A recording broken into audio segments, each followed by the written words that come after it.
Selamat pagi sahabat Serasi KUA Denpasar Selatan. Berjumpa lagi hari ini, pagi ini di KUA Denpasar Selatan dalam acara Sapa Penyuluh. Pada podcast Serasi, semangat konten moderasi. Pertama-tama, Om Swastiastu. Assalamualaikum warahmatullahi wabarakatuh. Waalaikumsalam. Salam, salam sejahtera, namo buddhaya, dan widitong tie. Baik, sahabat KUA dan Pasar Selatan di pagi yang cerah. Kalau kemarin-kemarin agak gini Pak Haji, agak cuacanya, langitnya agak menangis. Sekarang sudah ada setitik cahaya ini, udah cerah sekarang. Nah, sahabat KUA, pada pagi hari ini saya Ida Bagus Gede Bawaannyana selaku host dari Penyuluh Agama Hindu sudah ada tamu spesial pagi hari ini, yaitu Bapak Haji Azizudin SAG MA. Beliau adalah Kepala KUA di Kecamatan Denpasar Selatan. Pak Haji, gimana pagi ini? Sehat? Alhamdulillah, astungkara. Alhamdulillah sehat ya. Pak Haji kemarin udah ngasih kado nih. Oh sudah kemarin, Udah. tapi ngasihnya besar, tapi dapatnya yang kecil. Tapi itu kebersamaan. Ya, kebersamaan. Kado spesialnya kemarin hari Ibu. Iya. Hari Ibu di rumah tuh. Bagus. Iya. Udah dikasih istrinya. Iya, insya Allah, astungkara dikasih. Yang penting kan kasih sayang yang penting. Kasih sayang, betul, itu yang paling utama. Jangan lupa sama kasih sayangnya itu. Karena kalau sudah didasar dengan cinta kasih, apapun yang dibuatin sama istri jadi enak nanti. Betul, jadi nyaman. Jadi nyaman. Nanti di dapur dimasakin jadi enak masakannya gitu. Betul. Enggak gini dia, apa namanya? Enggak ini ya. Kalau bahasa Balinya enggak nyebeng. Cemberut terus gitu. Datang senyum ya. Ya itulah trennya anak-anak generasi kita sekarang. Setiap perayaan melakukan tindakan-tindakan seperti itu. Nah, terlepas dari hal itu Pak Haji, hari ini mumpung kita di akhir tahun juga, di akhir tahun 2024, kita akan memasuki era baru, tahun 2025, dengan semangat baru juga tentunya Pak Haji. Kan benar ya? Nah, jadi di tahun 2024 ini Pak Haji, apa yang kira-kira sudah dapat dilaksanakan di KUA Kecamatan Denpasar Selatan? Silahkan. Ya. Terima kasih Pak Bagus. Sebelumnya, Assalamualaikum warahmatullahi wabarakatuh. Om Swastiastu, salam sejahtera untuk kita semua. Salam sehat. Ya, terima kasih hari ini saya bisa ikut dalam podcast Serasi, ya. Semangat dan moderasi. Sahabat KUA Denpasar Selatan, alhamdulillah astungkara KUA Denpasar Selatan, saya di sini sudah hampir setahun kurang. Setahun kurang. Dan memang di tahun 2024 ini banyak hal yang telah kita lakukan, dan juga menuju tahun 2025 banyak hal juga yang harus kita siapkan, dan juga banyak juga kebijakan yang telah disesuaikan. Bicara tentang KUA, memang ada PMA terbaru sudah muncul, yaitu PMA 24 tahun 2024 kemarin, tentang tata kerja kantor urusan agama kecamatan. Ya, insya Allah kita tidak akan begitu jauh sekali dengan program-program sebelumnya. Betul. Yang pertama, bahwa program KUA itu memang ada beberapa hal yang harus kita siapkan. Yang pertama adalah terkait dengan layanan, ya, dan merupakan tugas pokok dan fungsi. Betul. Nah, fungsi itu juga salah satunya yang menjadi fungsi itu adalah terkait dengan moderasi beragama, seperti itu. Yang kita akan lebih fokuskan di tahun 2024 untuk KUA Denpasar Selatan adalah layanan bersifat digital. Baik dalam konteks layanan administratif maupun layanan bersifat keumatan, seperti itu. Dan insya Allah ke depan juga KUA Denpasar Selatan ingin lebih meningkatkan layanan itu kepada masyarakat secara lebih mudah, lebih cepat, dengan bekerja sama dengan berbagai stakeholder. Dan didukung oleh teman-teman seluruh ASN dan seluruh agama, yang itu nanti akan lebih maksimal berkantor di KUA Denpasar Selatan. Salah satunya mungkin podcast yang hari ini kita lakukan itu, kita masih podcast di tempat, Pak Bagus. Mungkin ke depan kita akan menjemput bola. Ya, ada kegiatan-kegiatan yang bersifat gerakan sifatnya. Ya. Kalau gerakan itu mungkin cenderung kita akan menjemput bola, kemudian memberikan layanan menyentuh langsung ke tengah-tengah masyarakat, apakah itu bersifat pelayanan teknis atau sifat penyuluhan ataupun penguatan-penguatan, baik bersifat diskusi ataupun langsung ke aksi seperti itu. Mungkin secara global seperti itu. Kalau layanan rutin udah jelas ya, kayak pernikahan, kemudian zakat, wakaf, ya kemudian siar agama dan sebagainya, itu yang sudah rutin. Sedangkan yang kita banyak lakukan besok itu adalah sebagaimana amanah Menteri Agama kita yang baru, bahwa kita betul-betul bisa memberikan layanan prima kepada masyarakat, menyentuh langsung ke jantung masyarakat, dan tetap diusahakan kita berbasis digital karena sesuai dengan eranya, dan masyarakat pelan-pelan mungkin bisa mendapatkan layanan secara cepat, tepat, dan langsung, tidak harus kemudian datang jauh-jauh ke KUA hanya sebatas konsultasi. Dan perlu kami sampaikan kepada sahabat KUA dan Pasar Selatan bahwa kita memiliki layanan bersifat digital itu yang dikenal dengan layanan agama kecamatan. Itu bisa diakses sesuai dengan yang ada di konten-konten kita itu ya, yang di barcode itu.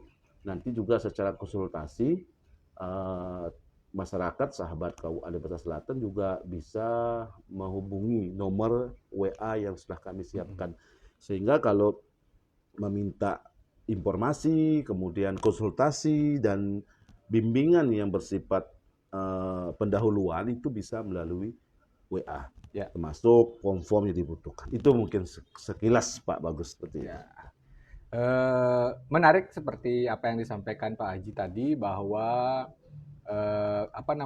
peningkatan yang akan dilakukan itu seperti jemput bola kan begitu. Nah, mungkin ini merupakan turunan dari program yang kita punya di Kementerian Agama Kota dan Pasar, kader itu.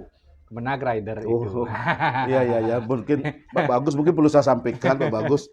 Sebenarnya sebelum ada Rider, kita sudah punya duluan, biar nggak salah persepsi. Pada saat pertama kali adanya moderasi, maka saya sebagai dulu Ketua APRI Bali sudah berinisiasi lebih awal. Namanya adalah La Liga. Apa? La Liga. La Liga. Ya, itu Gemar Liga ya. Bukan La Liga. Liga itu kan sepak bola. Gemar Liga, Gerakan Moderasi Lintas Agama. Itu kebetulan saya inisiatornya.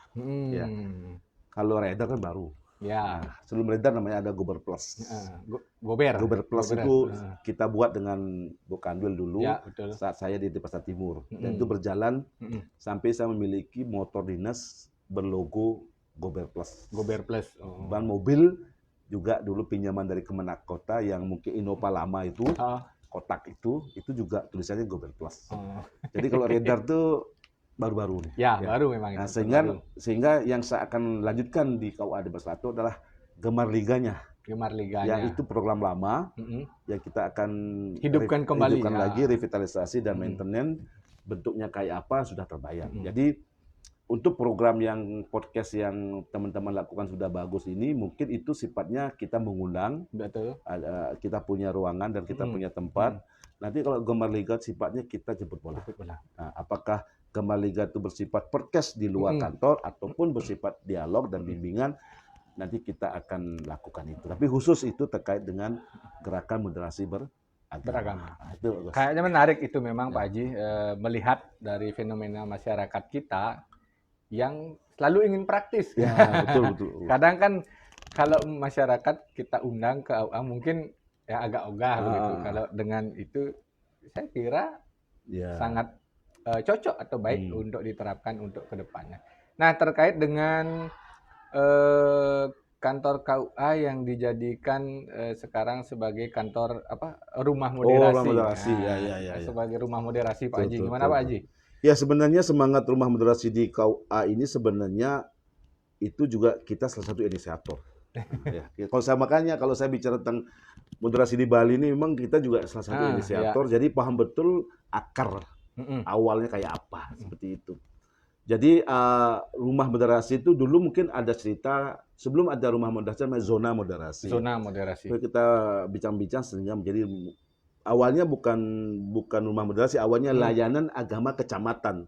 Awalnya kemudian ngomong-ngomong lagi yang paling pas untuk kita kasih frame-nya itu adalah rumah moderasi. Sehingga dulu Bu Kanwil yang waktu saat beliau jadi kepala kantor Denpasar itu adanya rumah binar. Rumah binar itu sempat menghadirkan Menteri Pemberdayaan Perempuan waktu saya di Denpasar Barat waktu itu. Karena disambut baik sama beliau. Malah itu isi rumah binar itu mungkin luar biasa. Selain ada semacam gerakan moderasi, juga ada bimbingan untuk remaja, termasuk ada juga psikiater, dokter, dan sebagainya. Walaupun saat ini mungkin sudah dilanjutkan di tingkat wilayah seperti itu. Ya, kami ucapkan selamat seperti itu. Nah, kemudian untuk rumah moderasi ini adalah fungsi, Pak Bagus. Biar kita tidak ini, karena PMA kita yang 24 itu sudah jelas bahwa fungsi rumah moderasi yang ada di KUA itu memang kita ingin tampil kepada masyarakat bahwa KUA itu milik kita semua. Milik semua umat. Ya, milik semua umat yang bersifat fungsi layanan. Betul. Sehingga siapapun yang membutuhkan layanan keumatan, dia boleh melakukan minta layanan ke KUA Denpasar Selatan. Nanti kami memiliki beberapa SDM yang sesuai dengan agama yang diperlukan. Nah, sehingga kita di sini ada penyuluh lintas agama, yaitu semua agama ada di sini, sehingga siapapun yang meminta layanan, baik konsultasi maupun bimbingan, sudah siap orangnya. Dan itu sudah terjadwal, lengkap dengan foto dan nomor HP. Betul. Jadi dimanapun bisa. Mungkin masyarakat yang juga ingin minta bimbingan dan konsultasi, kalau memang membutuhkan penyuluh-penyuluh kita atau SDM-SDM kita itu turun ke bawah, contoh mungkin ada dari Katolik minta layanan di gereja misalnya, mungkin penyuluh kita siap untuk mendatang ke gereja. Juga dari Hindu ingin di pura atau ingin di Banjar, ya tinggal nanti konsultasi di KUA, nanti jadwal, kemudian minta ada namanya layanan konsultasi dan bimbingan, nanti tinggal di jadwal kapan, di mana, harinya. Begitu juga dengan agama yang termasuk agama Islam. Seperti itu Pak Bagus. Jadi perlu juga disampaikan kepada umat, khususnya masyarakat yang tidak beragama Muslim, lah saya katakan Pak Haji, bahwa layanan keagamaan itu sekarang sudah ada di KUA, kan seperti itu ya. Agar tidak muncul persepsi lagi di masyarakat kalau di Bali umpamanya contohnya ngundang ke KUA, ngapain ke KUA? Ke nganten kemong, biar tidak ada hal-hal. Benar Pak Bagus. Itu hal yang penting di masyarakat, karena masyarakat kan sebenarnya hanya tahu bahwa KUA itu tempat orang nikah. Nah, itu yang salah sebenarnya. Kita sudah membuat beberapa video layanan yang menyatakan bahwa di KUA itu bukan ansih untuk menikah. Betul. Tetapi KUA itu adalah rumah untuk menyelesaikan semua soal keagamaan dan keagamaan. Apakah itu soal pernikahan, apakah itu soal rumah tangga, apakah itu soal remaja dan sebagainya, juga terkait dengan dinamika sosial. Betul. KUA tempatnya seperti itu. Termasuk mungkin KUA juga bisa menyelesaikan potensi konflik Pak Bagus. Makanya di KUA itu ada tim deteksi dini ya untuk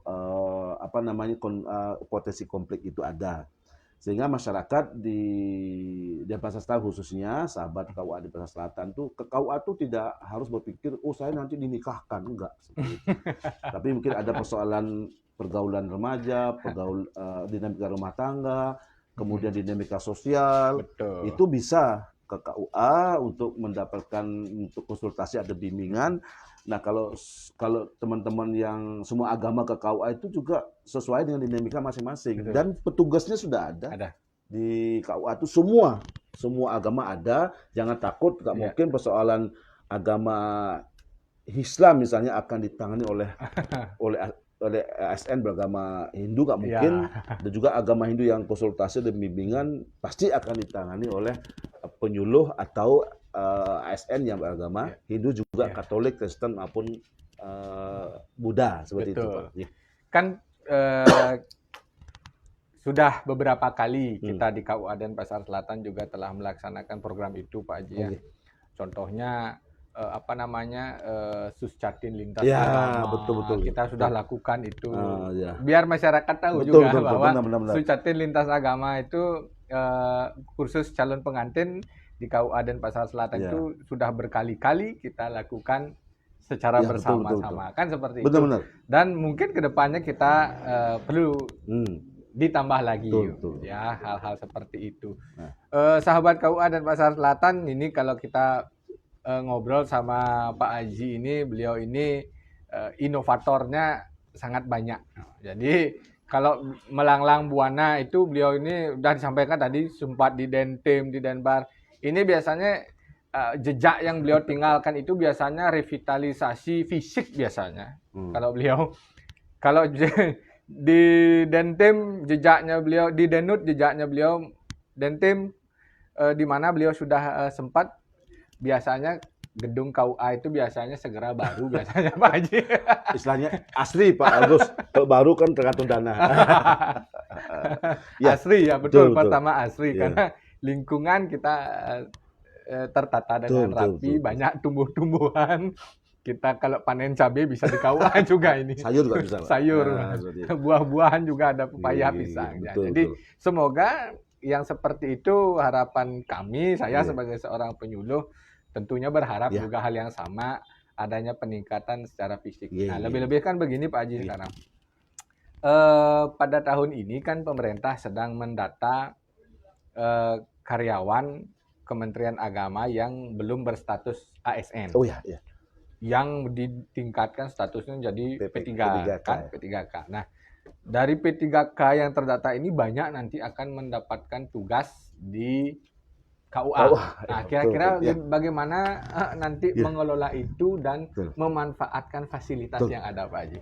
Jadi gini Pak Bagus, pertama saya singgung sedikit terkait dengan bimbingan lintas moderasi. Kemarin juga ada kunjungan ke Puskesmas Densel, kita juga sampaikan itu. Alhamdulillah itu astungkara luar biasa tanggapannya.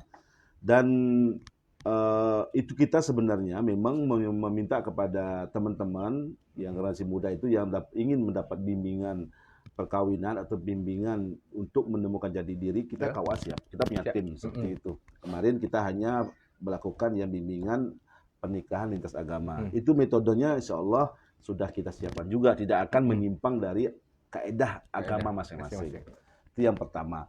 Dan bisa dicek di YouTube, ketik aja bimbingan lintas agama KUA Denpasar Selatan muncul seperti itu. Kemudian yang kedua Bagus, terkait dengan sekarang mungkin ada bonus, orang bilang mungkin nanti akan ada bonus ASN ya dari P3K. Sebenarnya gini, kita bekerja ini kan ada beberapa kompetensi yang harus kita pahami. Pertama mungkin kompetensi teknis, pasti ya. Orang yang ditaruh di mana, ngerjain apa, dia mestinya sudah harus memahami itu. Kalau ada juga kompetensi sosial, sehingga dia juga bekerja itu tidak ansih, dia hanya dirinya sendiri. Kalau dia nanti punya teman lebih dari 3, kalau nggak cerdas sosial nggak muncul, ya kantornya nggak harmonis. Iya betul. Malah berantem malah seperti itu. Baru kemudian nanti ada mungkin semacam kompetensi semacam kayak moral Pak Bagus. Karena bagaimanapun kita di kantor itu dengan berbagai suku, dengan berbagai agama, sifat, watak, itu juga kecerdasan budi, kecerdasan perilaku itu juga perlu. Nah, jadi kantor yang asli itu tidak cukup fisiknya bagus, fasilitasnya lengkap, tetapi orangnya tidak punya kompetensi 3 itu, ya kantornya amburadul. Jadi karena saya biasa menangani seperti itu, jadi P3K yang bertugas nanti di Denpasar Selatan siap-siap untuk saya kembangkan kompetensinya. Ya namanya kompetensi itu kan ada yang sudah jalan tapi belum optimal, ada yang mungkin belum tahu jati diri kompetensinya, sehingga perlu dibukakan dan perlu untuk dilakukan training seperti itu. Ya, P3K diangkat menjadi tanda tanya, menjadi 2 hal, ada juga tantangan, dan ada juga namanya semacam kayak ya peluang lah. Tantangannya apa? Peluangnya adalah kita mendapatkan SDM banyak. Tantangannya apa? bisa nggak kita distribusi SDM ini menjadi orang yang kompeten, Betul. sehingga tugas KUA begitu banyak itu bisa ditangani dengan SDM yang ada. Dapat kalau memang itu jadi masalah, bisa saja makin banyak orang makin kacau kantor itu, karena semua nggak paham kompetensinya. Satu kerjaan dikeroyok, kerjaan nggak habis. Seperti itu. Nah ini peluang tantangan Pak Bagus. Tapi kita terima. Kalau saya sebagai Kepala KUA di Basa Selatan siap sebanyak-banyaknya. P3K di Densel, kami siap dengan tim kami, dengan teman-teman yang saat ini sudah diangkat menjadi ASN dan baik itu PNS maupun P3K, siap bersama-sama untuk melakukan pembinaan sehingga nanti kinerja, kerja, dan fungsi KUA, baik terkait dengan tugas pokok maupun fungsi layanan itu bisa berjalan lebih maksimal, prima, dan optimal. Itu Pak. Kalau saya ibaratkan begini jadinya itu Pak Haji. Kalau orang mau memasak gitu, kita punya bahan masakan banyak, tapi menghasilkan satu menu. Karena keroyokan. Artinya dari itu seperti yang apa yang Pak Haji sampaikan tadi, bahwa ketika dapat amunisi baru, dieksplorasi apa yang dia dapat lakukan sehingga dapat menghasilkan banyak karya, banyak produk, tentunya yang berkaitan dengan layanan dan fungsi KUA kecamatan kan seperti itu Pak ya. Benar, sepakat jadi Pak. Biar enggak monoton, jadi bahannya banyak tapi menunya satu. Biar bahannya banyak menghasilkan beberapa menu. Dan menunya tetap enak, sehat. Dibuat dengan ikhlas tadi Pak. Karena dengan hati merasa memiliki Pak Bagus, kemudian hatinya betul-betul plong, dan suasana hatinya nyaman karena teman-teman di kantor juga semuanya enak-enak, pasti masakannya enak. Ya, betul. Kalau banyak tidak rukun juga masalah. Ya mestinya dikasih sambal jadinya dikasih garam, mestinya pedas jadi asin, susah kita makannya seperti itu. Artinya sesuai porsi itu. Yang paling urgent kira-kira Pak Haji untuk di tahun baru, di tahun 2025, apa yang kira-kira atau program apa yang kira-kira Pak Haji akan kembangkan terlebih dahulu di tahun 2025 ini? Yang pertama, program kita buat satu, pasti kita akan mendahulukan tugas pokok. Tugas pokok, betul. Tugas pokok itu, karena dalam pelayanan kita itu ada tiga hal yang harus diperhatikan. Satu, core service. Jadi core service itu utama, itu jangan sampai nanti kita core service-nya belum jalan, kemudian kita masuk ke lab service. Contoh misalnya kita bersihin kantor begitu rupa, tetapi pas datang customer atau pemohon layanan kita nggak bisa melayani, ya samanya bohong, seperti itu. Jadi yang saya utamakan adalah core service. Yang kedua adalah baru kemudian service-service yang lain, baik itu adalah keranahnya fasilitas, kemudian kayak lab service yang lain, dan juga ada namanya kita kenal dengan istilah facilitating service. Contoh seperti ini Pak, ada orang konsultasi, tapi dia pasti akan menanyakan sesuatu hal yang bukan dalam ranah kita. Contoh, orang nanya Pak, kalau update data bagaimana Pak? Nah itu harus kita layani juga Pak. Betul. Cuma kita crossing nanti kan, crossing service-nya kemana? Ke sipil. Nah ada orang nanya Pak, saya itu ingin bertanya terkait dengan nikah di Hindu Pak. Nah kita sudah punya catatan sipil, sudah punya pemangku dan sebagainya. Nah itu yang akan kita lakukan. Nah fungsi yang lain juga seperti kayak misalnya mungkin lingkungan, ya fasilitas itu pasti kita. Cuma ingat yang saya akan ke depan adalah core service. Nah kemudian ending dari itu semua bagus yang ingin saya kejar itu adalah saya ingin menanamkan teman-teman itu kesadaran. Karena di pegawai manapun termasuk Kemenak dan KUA itu ada beberapa tipologi yang bisa kita kenal. Ada orang hanya leadership, position, dia hanya senang di SK-kan. Saya itu P3K. Di SK-kan. Kan dapat SK P3K, dapat SK PNS, baik itu penyuluh, penghulu. Cuma ditanya apa itu penghulu nggak ngerti, apa itu penyuluh nggak ngerti. Kertinya saya dapat SK saya di KUA di Basa Selatan, datang cuma nongkrong, duduk, pulang. Nah itu namanya leadership position. Ya. Yang kedua ada namanya leadership yang bersifat adalah apa orang bilang tuh mungkin leadership kinerja atau produk. Ya. Jadi dia dapat SK, dia bisa menghasilkan produk sesuai dengan bidangnya. Contohnya penyuluh ini dikasih produk layanan pembinaan umat. Dia bekerja situ betul paham umatnya ada berapa, pemangkunya ada berapa, kiainya ada berapa, tempat ibadah ada berapa. Berarti dia betul punya produk sehingga produk itu dikemas menjadi sebuah data yang valid. Makanya kalau kita ditanya ada berapa pura, ada berapa masjid, ada berapa wihara, kita nggak paham, berarti kita nggak punya produk. Berarti kita gagal. Memahami wilayah binaan. Nggak ngerti dia hanya Tahu kenalnya dia. saya ber-SK. Ya. Seperti itu. Dan kebetulan juga kita di KUA kan punya layak. Betul. Walaupun nanti itu tak pasti update. Ketiga, yang berat tuh Pak Bagus adalah leadership duplication. Itu yang berat. Apa itu Pak Haji? Yaitu bagaimana orang tuntas pada dirinya, kemudian bisa menelurkan kepada orang lain. Nah, kalau orang tidak ngerti position dia sudah kuasai, meningkat kepada kinerja atau produk seperti itu, kemudian baru dia akan bisa mengembangkan pada duplikasi. Bagaimana kita akan bisa membina adik-adik kita, membina pegawai kita, kalau kita aja nggak ngerti produk apa yang kita miliki. Nah, makanya kalau saya membina teman-teman, tidak bingung, karena saya punya produk yang sudah saya kuasai, saya lakukan. Tugas saya nanti kalau udah ada, kayak Pak Bagus sudah masuk sini, yang lain-lain, nah tugas saya bukan lagi pada posisi menjalankan produk itu, Pak. Tapi saya sudah posisi adalah menduplikasikan sehingga produk itu terduplikasi oleh pegawai yang baru, pegawai yang ada, ASN, baik itu P3 maupun PNS, sehingga kita kerja itu betul-betul memang seorang leader itu fungsinya duplikatif. Makanya kalau ada leader yang tidak ngerti tugas kantornya, ya tanda tanya Pak Bagus. Bagaimana dia menjadi manajer? Wong dia nggak tahu produk kantornya. Orang bertanya dia bingung.